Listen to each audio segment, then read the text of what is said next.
जय हिंद दोस्तों, आप सभी का अपना यूट्यूब चैनल गौतम जी का जीएस एकेडमी में स्वागत है। दोस्तों हम लोग इस वीडियो में बिहार एसएससी का टेस्ट देख रहे हैं, जिसमें आज हम लोग टेस्ट नंबर 12 देखने वाले हैं।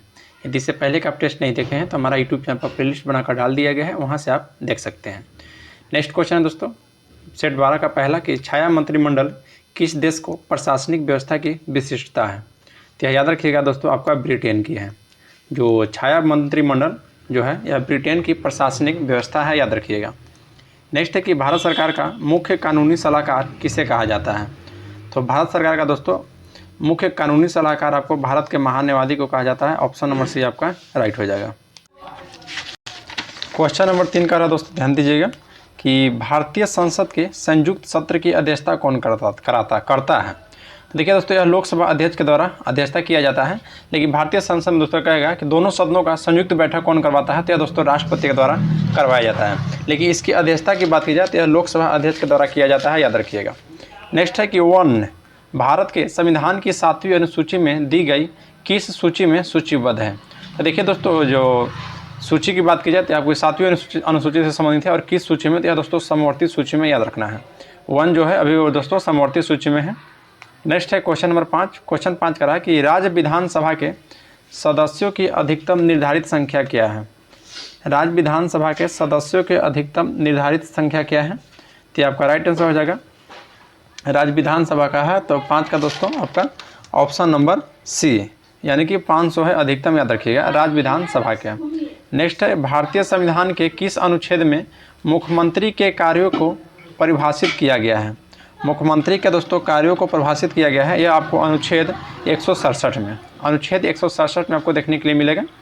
चलिए नेक्स्ट क्वेश्चन है क्वेश्चन नंबर आपका 7 कि राज्य के नीति निर्देशक सिद्धांत में कौन सा गांधीवादी दर्शन पर आधारित नहीं है। गांधीवादी दर्शन पर आधारित नहीं है दोस्तों। तो देखिए पहला ऑप्शन कह रहा है कि ग्राम पंचायतों का गठन, फिर है आपको ग्रामीण उद्योगों का बढ़ावा देना, ये भी है। कृषि और पशुपालन का संगठन, ये भी है। सस्तो मजदूर का संरक्षण, ये नहीं है। तो ऑप्शन नंबर डी आपका हो जाएगा। देखिए राज्य के निर्देशक तत्व में सभी का चर्चा किया गया है। ग्राम पंचायतों का गठन का चर्चा किया गया दोस्तों, ग्रामीण उद्योग को बढ़ावा देना और कृषि और पशुपालन का भी संगठन। इसका नहीं पूछ रहा है तो ऑप्शन डी हो जाएगा, मजदूरों का संरक्षण। नेक्स्ट है कि राष्ट्रपति द्वारा सभा के सदस्यों के नामांकन का नियम किस देश के संविधान से लिया गया है। राष्ट्रपति के द्वारा दोस्तों सभा के सदस्यों को नामांकन का नियम यह किस देश के संविधान से लिया गया है। यह आपका दोस्तों दक्षिण अफ्रीका से लिया गया है। तो ऑप्शन सी आपका राइट हो जाएगा, दक्षिण अफ्रीका। नेक्स्ट क्वेश्चन पर आते हैं। क्वेश्चन नंबर देखिए 9। क्वेश्चन 9 आपका कह रहा, ध्यान दीजिएगा कि निम्नलिखित में कौन सा सुधी राष्ट्रीय उत्पाद के लिए सही है। तो सुधी राष्ट्रीय उत्पाद के लिए सही है दोस्तों आपका NNP बराबर GNP माइनस मूल्यह्रास, याद रखना है। NNP बराबर GNP माइनस मूल्यह्रास। नेक्स्ट क्वेश्चन पर आते हैं। क्वेश्चन नंबर 10 बोल रहा है कि सभी मुद्रा परिसंपत्तियों में सबसे तरल है।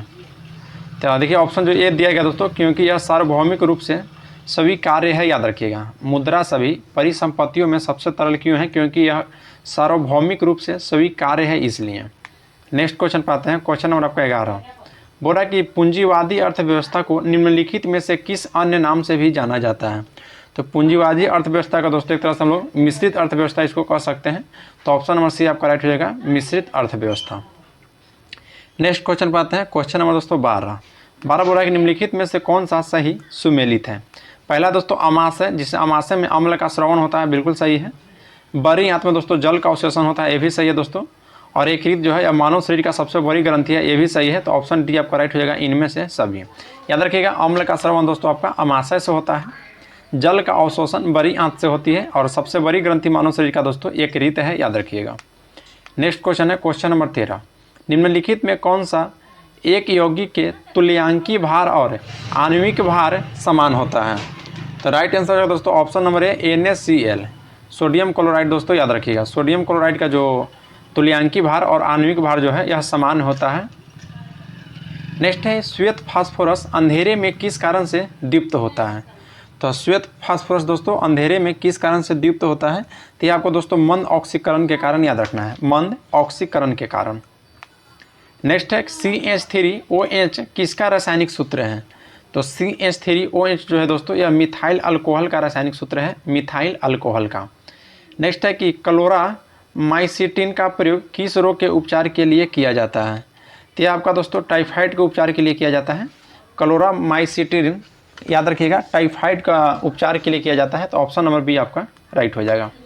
क्वेश्चन नंबर दोस्तों आपका 17, क्वेश्चन 17 का रहा कि पेलाग्रा नामक रोग किस विटामिन के कमी से होता है। बताइएगा दोस्तों कि पेलाग्रा नामक रोग किस विटामिन के कमी से होता है। तो ये आपका दोस्तों विटामिन B3 याद रखना है, विटामिन B3 की कमी से आपका पेलाग्रा नामक रोग होता है। नेक्स्ट है वायु की क्षैतिज गति से होने वाला ऊष्मा का अंतरण को कहते हैं। तो राइट आंसर हो जाएगा दोस्तों आपका अभिवहन, याद रखना है अभिवहन। ऑप्शन नंबर ए आपका राइट हो जाएगा कि वायु के क्षैतिज गति से होने वाला ऊष्मा के अंतरण को अभिवहन कहते हैं, याद रखिएगा। नेक्स्ट पाते हैं क्वेश्चन नंबर 19, ऑक्सीकरण तथा अवकरण दोनों जैसा आचरण करने वाला पदार्थ निम्न में से कौन नहीं है। तो 19 का देखिए दोस्तों पहला ऑप्शन है हाइड्रोजन सल्फाइड। देखिए हाइड्रोजन सल्फाइड का दोस्तों जो है यह ऑक्सीकरण और अवकरण इन दोनों इसका दोस्तों आचरण इसका सामान्य है। फिर हाइड्रोजन पेरोक्साइड का भी समान है दोस्तों, सल्फर डाइऑक्साइड का भी समान है, नाइट्रिक अम्ल का समान नहीं है तो नहीं पूछ रहा है, तो ऑप्शन डी आपका राइट हो जाएगा नाइट्रिक अम्ल। नेक्स्ट क्वेश्चन पाते हैं कि मानव शरीर में कुल रक्त आयतन में प्लाज्मा का प्रतिशत लगभग कितना प्रतिशत है। प्लाज्मा का प्रतिशत पूछ रहा है दोस्तों, तो लगभग 55% है, याद रखिएगा 55% प्लाज्मा का दोस्तों, जिसमें आपको 90% जल है, ये भी बात आपको याद रखना है। चलिए नेक्स्ट क्वेश्चन है क्वेश्चन नंबर आपका 21, काला जवार जवर का संचरण होता है। तो काला जवार जवर का संचरण दोस्तों सिकता मक्खी को काटने से होता है, सिकता मक्खी काटने से। नेक्स्ट है कि स्थिर ताप पर गैस के नियत मात्रा का आयतन उसके दाब के व्युत्क्रमानुपाती होता है, यह नियम क्या कहलाती है। तो यह नियम दोस्तों आपका चार्ल्स का नियम कहलाता है, याद रखना है, यह नियम आपका चार्ल्स का नियम कहलाता है। स्थिर ताप पर दोस्तों गैस को नियत मात्रा का आयतन उसके दाब के व्युत्क्रमानुपाती होता है, यह नियम आपका चार्ल्स का है। नेक्स्ट है कि धुआं किस प्रकार का विलयन का उदाहरण है। तो धुआं दोस्तों यह आपका ठोस से गैस हो जाएगा, यानी कि 23 का आपका राइट आंसर हो जाएगा, सॉरी गैस से ठोस हो जाएगा, तो ऑप्शन बी हो जाएगा गैस में ठोस। नेक्स्ट है कि प्रकाश तरंगे हैं। तो प्रकाश तरंगे कैसी तरंगे हैं दोस्तों, तो प्रकाश तरंगे आप याद रखिएगा, यह दोस्तों प्रकाश जो तरंगे है आपका विद्युत चुंबकीय तरंगे है, तो ऑप्शन सी आपका राइट होगा विद्युत चुंबकीय तरंग। और प्रकाश तरंग दोस्तों अनुप्रस्थ तरंग भी है, ये भी बात आपको याद रखना है। नेक्स्ट है कि निम्नलिखित में कौन बायोगैस का एक प्रमुख घटक है, बताइएगा। ठीक है दोस्तों, जो मीथेन दिया गया है यह आपका बायोगैस का एक प्रमुख घटक है, तो ऑप्शन डी आपका राइट हो जाएगा। नेक्स्ट है दोस्तों क्वेश्चन नंबर 26, क्वांटम सिद्धांत का प्रतिपादन किस वैज्ञानिक ने किया था। तो क्वांटम सिद्धांत का प्रतिपादन दोस्तों मैक्स प्लांक के द्वारा किया गया है, ऑप्शन ए क्वांटम सिद्धांत का प्रतिपादन मैक्स प्लांक के द्वारा किया गया है। नेक्स्ट है कि कोको कोला जैसे पेय पदार्थ में किस अम्ल की उपस्थिति के कारण खट्टा स्वाद का अनुभव होता है। तो यह दोस्तों फॉस्फेरिक अम्ल का, याद रखना है फॉस्फेरिक अम्ल का दोस्तों, जो कोको कोला जैसे पेय पदार्थ में हम लोग को अम्ल की उपस्थिति दोस्तों, जो कि फॉस्फेरिक अम्ल की उपस्थिति के कारण खट्टा स्वाद का अनुभव होता है। नेक्स्ट क्वेश्चन पर दोस्तों क्वेश्चन नंबर आपका 28, निम्नलिखित में कौन सा एक जल में घुलनशील विटामिन है। देखिए दोस्तों जल में घुलनशील विटामिन कहेगा तो आपको B+ और C, B और C दोनों याद रखना है। तो इसमें ऑप्शन बी में दिया गया ऑप्शन सी, ये आपका राइट हो जाएगा। B और C जो विटामिन है दोस्तों, यह जल में घुलनशील है। बाकी दोस्तों ये कौन कौन सा वसा में घुलनशील विटामिन है, तो याद रखना है विटामिन ए, विटामिन डी और विटामिन के और विटामिन ई, यह चारों विटामिन जो है दोस्तों आपको वसा में घुलनशील है। और B और C जो है ये आपको जल में घुलनशील विटामिन है। नेक्स्ट है कि विषाणु में निम्नलिखित में से कौन सा एक विशेषता नहीं होती है। विषाणु में पूछा है दोस्तों, तो देखिए 29 का जो ऑप्शन डी दिया गया दोस्तों कि कोशिका भित्ति की मौजूदगी या विषाणु में नहीं होती है। कोशिका भित्ति दोस्तों केवल यह पादप कोशिका में होता है, याद रखिएगा। कोशिका भित्ति किसमें देखने के लिए मिलता है, तब पादप कोशिका में। नेक्स्ट पाते हैं क्वेश्चन नंबर 30। क्वेश्चन 30 कह रहा है कि ट्रेकोमा एक प्रकार का नेत्र रोग है, जो यह दोस्तों किसके द्वारा होता है। तो ट्रेकोमा दोस्तों जो रोग है यह जीवाणु के द्वारा होता है, और यह दोस्तों आँख से संबंधित रोग है, याद रखिएगा। नेक्स्ट है कि किस उत्तोलक के लिए यांत्रिक लाभ 1 से हमेशा कम होगा। तो देखिए दोस्तों इसका आयस आलम एवं भार के बीच होगा, तो इसका यांत्रिक लाभ दोस्तों 1 से हमेशा कम होगा, तो ऑप्शन सी आपका राइट हो जाएगा कि जिसमें आयस आलम एवं भार के बीच हो। नेक्स्ट क्वेश्चन पाते हैं क्वेश्चन नंबर आपका 32। किसी द्रव का तापमान में वृद्धि होने से द्रव के पृष्ठ तनाव पर क्या प्रभाव पड़ता है। तो द्रव के दोस्तों पृष्ठ तनाव पर हम लोग को जो प्रभाव पड़ता है यह घटता है, याद रखिएगा। क्या है, तो यह दोस्तों घटता है। नेक्स्ट है लोकलांसे सेल में प्रयुक्त विद्युत अपघट्य हैं। लोकलांसे सेल में प्रयुक्त विद्युत अपघट्य है, तो यह आपका दोस्तों अमोनियम क्लोराइड में, याद रखिएगा अमोनियम क्लोराइड। नेक्स्ट पाते हैं कि कौन सा कथन नाभिकीय विखंडन से संबंधित नहीं है। नाभिकीय विखंडन से संबंधित नहीं कह रहा है दोस्तों। देखिए पहला कह रहा है कि न्यूट्रॉन प्रेरित नाभिकीय अभिक्रिया है, जो कि दोस्तों नाभिकीय विखंडन से संबंधित नहीं है। फिर है कि तारों में ऊर्जा उत्पन्न करता है। हाँ सही है दोस्तों, नाभिकीय विखंडन जो है या तारों में ऊर्जा उत्पन्न करता है, नाभिकीय विखंडन से ही याद रखना है। नेक्स्ट क्वेश्चन पर आते हैं। क्वेश्चन नंबर आपका 35 बोल रहा है दोस्तों कि सूची 1 को सूची 2 के साथ सम्मिलित करना है और नीचे दिए गए कूट का प्रयोग करना है। तो चांदी हो जाएगा दोस्तों, चांदी आपका हो जाएगा हॉर्न सिल्वर। पारा आपका हो जाएगा दोस्तों, यानी कि देखिए लेड जो हो जाएगा ये आपको गैलेना हो जाएगा। पारा की बात किया दोस्तों तो यह सिनेबार है। और तांबा दोस्तों क्यूपराइट है। तो इसका 2 1 4 3, तो 2 1 4 3 देखिए ऑप्शन बी में दिया गया है 2 1 4 3, यह आपका राइट आंसर होगा। चांदी याद रखना है हॉर्न सिल्वर, पारा दोस्तों आपको सिनेबार, तांबा हो जाएगा क्यूपेराइट और लेड हो जाएगा गैलेना। चलिए नेक्स्ट क्वेश्चन है क्वेश्चन नंबर 36 कि समुद्री वातावरण में प्रमुख प्राथमिक उत्पादक होते हैं। समुद्री वातावरण में दोस्तों मुख्य प्राथमिक उत्पादक होते हैं तो यह फाइटोप्लैंक्टन्स, याद रखना है फाइटोप्लैंक्टन्स। नेक्स्ट है कि मॉन्ट्रियल प्रोटोकॉल निम्न में से किससे संबंधित है। तो यह दोस्तों ओजोन परत से संबंधित है। तो ऑप्शन ये आपका राइट हो जाएगा, ओजोन परत को क्षय रोकना से। नेक्स्ट पाते हैं क्वेश्चन नंबर आपका 38। देखिए क्वेश्चन 38 का रहा है कि इंकांथा किस देश की प्रमुख जनजाति है। तो इंकांथा दोस्तों याद रखना है, यहाँ पर दक्षिण अफ्रीका की प्रमुख जनजाति है इकांथा। नेक्स्ट है कि सागरमाला परियोजना से भारत का निम्न में से कौन सा इंफ्रास्ट्रक्चर क्षेत्र संबंधित है। तो यह दोस्तों बंदरगाह क्षेत्र। तो ऑप्शन डी आपका राइट हो जाएगा, बंदरगाह क्षेत्र याद रखिएगा। नेक्स्ट क्वेश्चन पे आते हैं। सतलज तथा काली नदियों के बीच स्थित हिमालय के भाग को किस नाम से जाना जाता है। सतलज और काली कह रहा है दोस्तों, तो आपका राइट आंसर हो जाएगा option number C Kumaon Himalaya याद रखना है। कुमाऊं हिमालय जो सतलज तथा काली नदियों के बीच की स्थित को कुमाऊं हिमालय के नाम से जाना जाता है। नेक्स्ट है कि निम्नलिखित में से असत्य, यानी कि दोस्तों गलत को आपको चूज करना है। पहला दोस्तों हेलेना जो कि स्कॉर्पियन श्रेणी की पनडुब्बी है, जो कि दोस्तों बिल्कुल गलत है। हेलेना जो है यह स्कॉर्पियन श्रेणी की पनडुब्बी नहीं है। तो ऑप्शन नंबर ये आपका राइट हो जाएगा, जो कि यह गलत है। नेक्स्ट है दोस्तों बराक 8 यह सरफेस टू एयर मिसाइल है, जो कि सही है दोस्तों, surface to air missile Barak 8 है। पिनाक दोस्तों यह रॉकेट है और चिनूक एक प्रकार का यह हेलीकॉप्टर है। चलिए नेक्स्ट पाते हैं। उस स्थल का नाम बताइए जहाँ से प्राचीनतम अस्थायी जीवन के प्रमाण मिले हैं। तो 42 का आपका राइट आंसर हो जाएगा ऑप्शन नंबर बी दोस्तों मेहरगढ़। देखिए मेहरगढ़ जो दोस्तों यहाँ से अस्थायी जीवन का प्रमाण मिले हैं, याद रखिएगा। नेक्स्ट है कि निम्नलिखित में से कौन सा युग्म सुमेलित नहीं है। शिक्षा दोस्तों या उच्चारण विधि, शिक्षा उच्चारण विधि जो कि दोस्तों सही है। नेक्स्ट है कि कल्प जो कि कर्मकांड किस अर्थ होता है। निरुक्त का दोस्तों भाषा विज्ञान होता है। छंद का दोस्तों युद्ध कला, जो कि दोस्तों बिल्कुल गलत है, छंद का युद्ध कला नहीं होता है। तो ऑप्शन नंबर सी आपका डी आपका राइट हो जाएगा। चलिए नेक्स्ट क्वेश्चन पर देखिए वेदांग की संख्या टोटल 6 है दोस्तों, ये भी आपको याद रखना है। वेदांग की संख्या टोटल 6 है। नेक्स्ट है कि गुप्त काल में राज का वर्गीकरण के संदर्भ में निम्नलिखित में से बढ़ते हुए अनुक्रम में कौन है। तो देखिए पहले दोस्तों ग्राम होता था, उसके बाद विधि होता था, फिर विषय होता था, फिर भुक्ति होता था और फिर राज्य होता था। तो ऑप्शन ए आपका राइट हो जाएगा, ग्राम विधि विषय भुक्ति राज्य। नेक्स्ट है कि गौतम बुद्ध ने अपने किस शिष्य के कहने पर महिलाओं को संघ में प्रवेश की अनुमति दी। यह दोस्तों बहुत बार रिपीट हो गया है, तो इसका आप ऐसे आंसर बता दीजिएगा। ऑप्शन नंबर ए आनंद। चलिए नेक्स्ट क्वेश्चन पर आते हैं। क्वेश्चन नंबर आपका 46। देखिए दोस्तों क्वेश्चन नंबर 46 कह रहा है कि तबकात ए अकबरी, तबकात ए अकबरी दोस्तों किसने लिखा था, बताइएगा। तकबात ए अकबरी किसके द्वारा लिखा गया है। तो यह दोस्तों निजामुद्दीन अहमद के द्वारा लिखा गया है तबकात ए अकबरी। नेक्स्ट है कि निम्नलिखित में से किस क्षेत्र के लिए विजयनगर बहमनी में टकराव की स्थिति नहीं थी। तो 47 का ऑप्शन डी आपका राइट जगह, गंगा यमुना दोआब क्षेत्र में। नेक्स्ट बात है कि भारतीय मंदिरों में भव्य गोपुरमों को जोड़ने का श्रेय निम्नलिखित में से किस शासक को दिया जाता है। तो 48 का ऑप्शन सी आपका राइट है दोस्तों, कृष्णदेवराय को। याद रखना है भारतीय मंदिरों में भव्य गोपुरमों को जोड़ने का श्रेय कृष्णदेवराय शासक को जाता है दोस्तों। नेक्स्ट पाते हैं क्वेश्चन नंबर आपका 49। सूची 1 को सूची 2 के साथ सम्मिलित कीजिए। नेक्स्ट है दोस्तों श्रीरंगपट्टनम की संधि। तो श्रीरंगपट्टनम की संधि दोस्तों 1792 ईस्वी में हुआ था।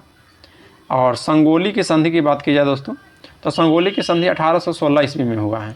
फिर मंगलौर की संधि दोस्तों तो आपको 1784 में हुआ है। और राजपुर घाट की संधि 1805 में हुआ है। तो ए का आपका हो जाएगा दोस्तों 1, फिर बी का हो जाएगा संगोली की संधि यानी कि 3 1816 में, और मंगलौर की संधि आपको हो जाएगा 1784 यानी कि 4 में, और राजपुर घाट की संधि दोस्तों आपको 1805 यानी कि 2 में। तो 1 3 4 2 1 3 4 2 देख लेते हैं दोस्तों ऑप्शन किस में है 1 3 4 2, तो देखिए ऑप्शन सी में है 1 2 4 2।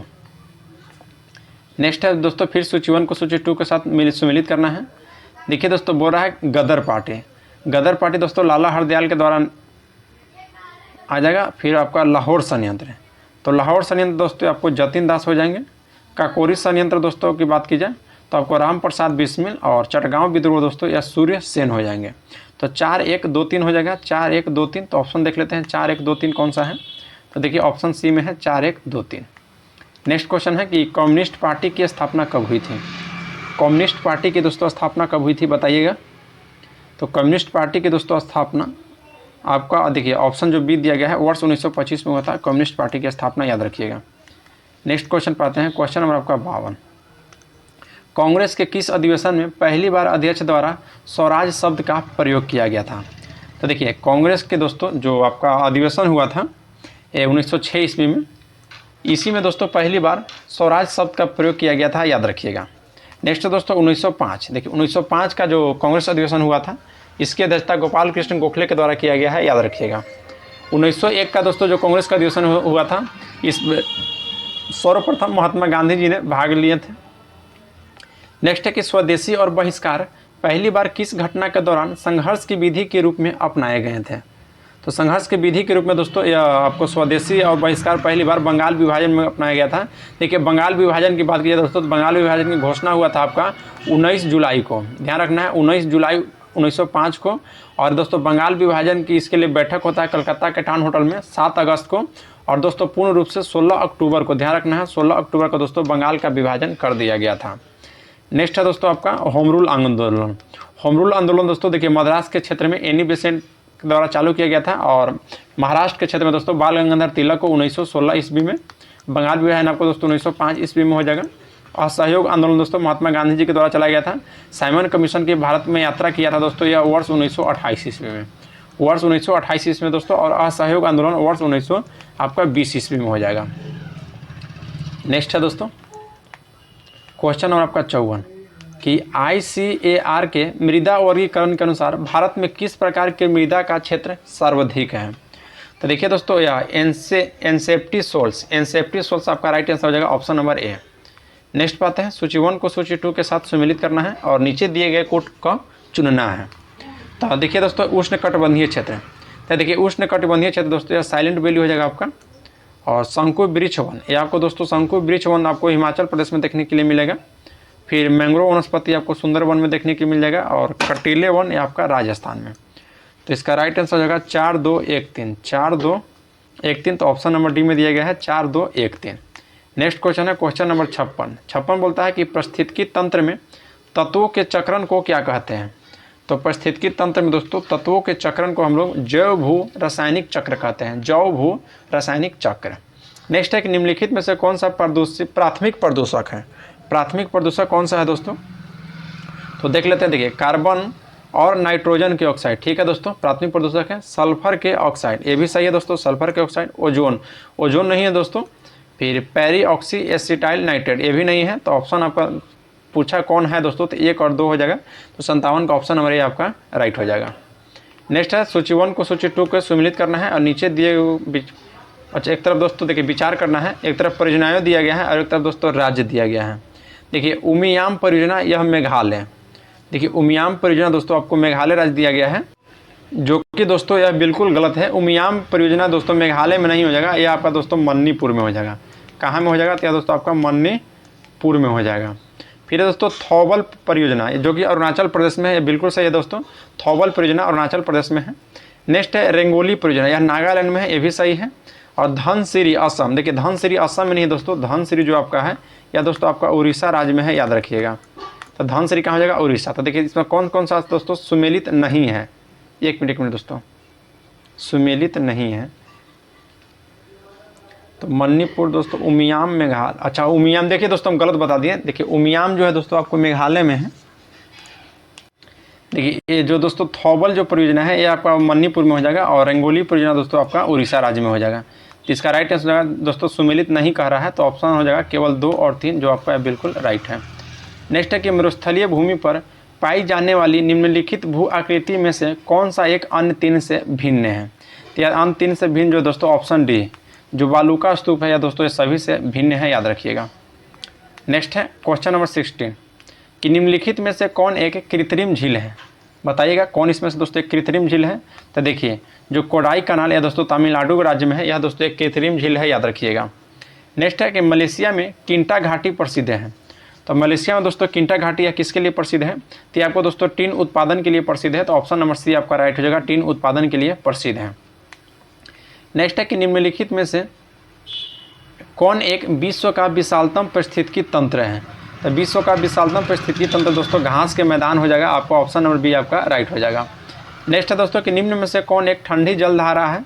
तो ठंडी जलधारा दोस्तों देखिए क्यूराइल की जो जलधारा है या दोस्तों ठंडी जलधारा याद रखिएगा। बाकी क्यूरेसियो की जलधारा, फ्लोरिडा की जलधारा और अग्लाहास की जलधारा, यह तीनों दोस्तों आपको गर्म जलधारा है, याद रखना है। नेक्स्ट है सूची 1 को सूची 2 के सुमेलित करना है। जोम्बेंजी नदी, तो जोम्बेंजी नदी पर दोस्तों कौन सा बांध है बताइएगा। जोम्बेंजी नदी पर कौन सा बांध है, तो जोम्बेंजी नदी पर दोस्तों आपका जो बांध है वह दोस्तों करीबा बांध है। फिर कांगो नदी पर दोस्तों, तो कांगो नदी पर इंगा बांध है। और बलू नील नदी पर दोस्तों सेनार बांध हो जाएगा। और नाइजर नदी पर कैंजी बांध है। तो 4, 1, 2, 3, तो ऑप्शन अनुकूल दोस्तों 4, 1, 2, 3 दिया गया है, ऑप्शन सी में यह आपका राइट हो जाएगा। नेक्स्ट पाते हैं कि मिजोरम की सीमा भारत के अन्य कितने राज्यों से मिलती है। तो मिजोरम की जो सीमा है दोस्तों, यह मिजोरम की सीमा भारत के अन्य कितने राज्यों से मिलती है। तो भारत के दोस्तों मिजोरम की जो सीमा आपको बताया जाए, ऑप्शन नंबर ए आपका राइट हो जाएगा दोस्तों, ऑप्शन नंबर ए यानी कि 3 राज्यों से। चलिए नेक्स्ट क्वेश्चन है कि भारत और किस देश ने सामाजिक सुरक्षा समझौते पर हस्ताक्षर किए हैं। तो आपका राइट आंसर हो जाएगा ऑप्शन नंबर सी, अर्जेंटीना, याद रखना है, अर्जेंटीना। नेक्स्ट क्वेश्चन है क्वेश्चन नंबर 67, वर्ष 2023 का मेजर ध्यानचंद खेल रत्न पुरस्कार किसे प्रदान किया गया है। तो यह दोस्तों आपको देखिए सात्विक साईराज और चिराग शेट्टी को दिया गया है। तो ऑप्शन डी हो जाएगा, बी और तथा सी दोनों का। नेक्स्ट क्वेश्चन पाते हैं कि निम्नलिखित पुस्तक एवं उनके लेखक के संबंध में कौन सा सुमेलित है। एक तरफ पुस्तक है दोस्तों और एक तरफ आपका व्यक्ति का नाम है। पहला पुस्तक है कि how prime minister the decide, यह दोस्तों नीरज चौधरी का है पुस्तक। नेक्स्ट है कि Kargil in the word of the traveller, यह दोस्तों ऋषिराज की पुस्तक है। Monsoon a poem of love, यह अभय का है दोस्तों, ऑप्शन डी हो जाएगा। इनमें से सभी दोस्तों सही है। नेक्स्ट है कि वर्ष 2023 के साहित्य क्षेत्र में नोबेल पुरस्कार किसे दिया गया है। तो साहित्य के क्षेत्र में दोस्तों जॉन ओलाफ हॉस को दिया गया है। नरगिस दत्त को दोस्तों शांति के क्षेत्र में दिया गया है। और अर्थशास्त्र के क्षेत्र में दोस्तों क्लाउडी गोल्डिन को दिया गया है। नेक्स्ट है कि आईसीसी वर्ल्ड कप 2023 का खिताब किस देश की टीम ने जीता है। तो आईसीसी वर्ल्ड कप का खिताब दोस्तों यह ऑस्ट्रेलिया की टीम ने जीता है। तो ऑप्शन बी आपका राइट हो जाएगा, ऑस्ट्रेलिया। नेक्स्ट है कि टाइम्स हायर एजुकेशन द्वारा घोषित वर्ल्ड यूनिवर्सिटी रैंकिंग 2024 में भारत का कौन सा स्थान दोस्तों शीर्ष पर है। तो देखिए जो भारतीय विज्ञान संस्था यानी कि ISS जो बेंगलोर में है, यह दोस्तों अभी टाइम्स हायर एजुकेशन द्वारा घोषित वर्ल्ड यूनिवर्सिटी रैंकिंग 2024 में यह दोस्तों भारत के शीर्ष स्थान पर, याद रखिएगा, भारतीय विज्ञान संस्था ISS बेंगलोर। नेक्स्ट क्वेश्चन है क्वेश्चन नंबर 72, अरब सागर में आए तूफान को किस देश में बिपरजॉय चक्रवात का नाम रखा है। तो यह दोस्तों बांग्लादेश ने रखा है, बिपरजॉय याद रखना है, बांग्लादेश। नेक्स्ट है कि भारत सरकार ने किस वर्ष तक कुष्ठ रोग को मुक्त करने का लक्ष्य रखा है। कुष्ठ रोग को दोस्तों मुक्त करने का लक्ष्य रखा गया है वर्ष 2027 तक।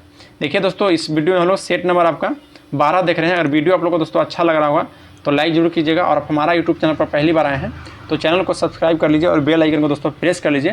कोई भी नोटिफिकेशन हो सबसे पहले आपके पास पहुँच जाएगा। बोला दोस्तों कि जनवरी 2023 में किस एयरलाइन का विज्ञान नेपाल में दुर्घटनाग्रस्त हो गया। तो ऑप्शन डी आपका राइट हो जाएगा दोस्तों, यति एयरलाइन, याद रखना है, यति एयरलाइन। नेक्स्ट है कि हाल ही में अधनसिनी मुहाना संरक्षण रिजर्व को रामसर साइट में शामिल किया गया है। यह किस राज्य में अवस्थित है। तो यह जो है दोस्तों आपका कर्नाटक राज्य में अवस्थित है। तो ऑप्शन ए आपका राइट हो जाएगा कि अधीनासिनी मुहाना संरक्षण रिजर्व को रामसर साइट में शामिल किया गया है। यह दोस्तों कर्नाटक में। अभी टोटल में दोस्तों रामसर साइट की बात की जाए तो अभी टोटल में दोस्तों 80 रामसर साइट हैं। ये अधीसिनी मुहाना संरक्षण दोस्तों इस समय टोटल 5 को जोड़ा गया था और पहले से दोस्तों 75 था, जो 5 जोड़ा गया उसके बाद दोस्तों टोटल आपका 80 हो गया। सबसे ज़्यादा रामसर साइट दोस्तों आपको तमिलनाडु राज्य में मिलता है, याद रखिएगा। चलिए दोस्तों आज के लिए इतना ही, मिलते हैं आपसे नेक्स्ट क्लास में। जय हिंद दोस्तों। आप लोगों को वीडियो अच्छा लगा होगा तो लाइक जरूर कीजिएगा और दोस्तों अपने इसको ग्रुप में शेयर कीजिए।